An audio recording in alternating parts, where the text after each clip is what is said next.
Leo's insights are presented to challenge, inform, and encourage you in your quest to break free from school-based approaches to education.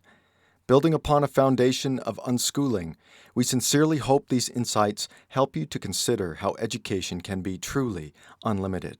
Last week, I discussed how most parents see schools as daycares without serious regard for how and what schools are teaching their children.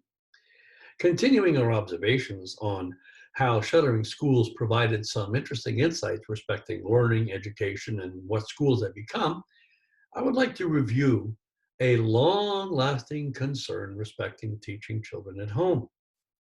Since the beginning of the home education movement, the first objection made respecting teaching children at home has traditionally been a concern for the children's opportunity for socialization.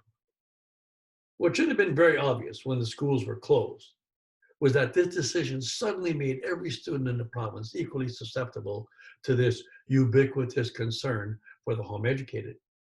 While encouraging efforts at social distancing, it was not just those children who were already home educating who found themselves in need of socialization. In light of what happened, it may perhaps be important to consider why this decision was made. Could it be that the schools closed in reaction to what socialization can do? Indeed, the closures took place because all of this all important need for socialization was potentially dangerous to the children's health. To be fair, this was respecting their physical health. But still, it clearly demonstrates that stereotypical school socialization may not be all that good after all.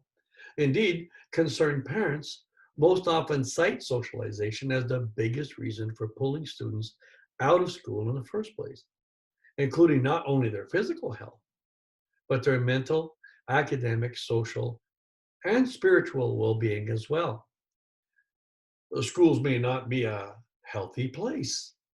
This thinking was shown to be accurate when schools shut down to prevent the spread of a virus during the pandemic. So we need to ask, what else was prevented from spreading with this action? Conformity of thought? Learning without stimulation or interest? Bullying? Indoctrination into progressive ideology or globalism or secular humanism? Is this what is meant by socialization? If anything, the voluntary quarantine of people quickly showed us just how social beings humans are.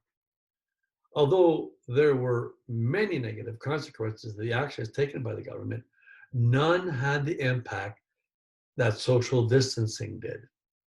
Even the worst hermit must have grown tired of being isolated from others.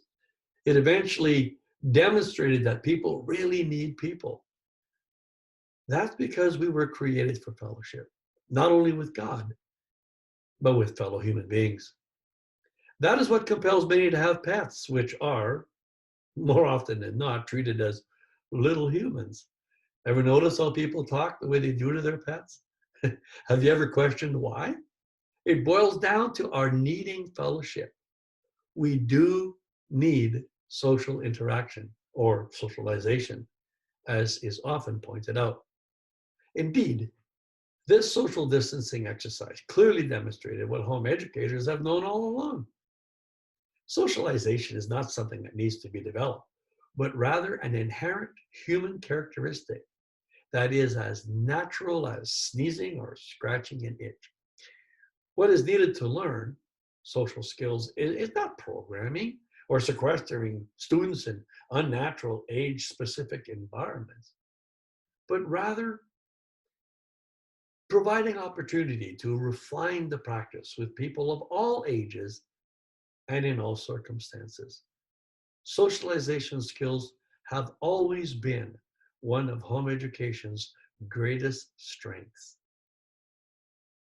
We trust you were blessed by today's presentation. For more helpful information to guide you in your home education journey, please visit educationunlimited.ca and leogaumont.com. Be sure to like us and share us on Facebook.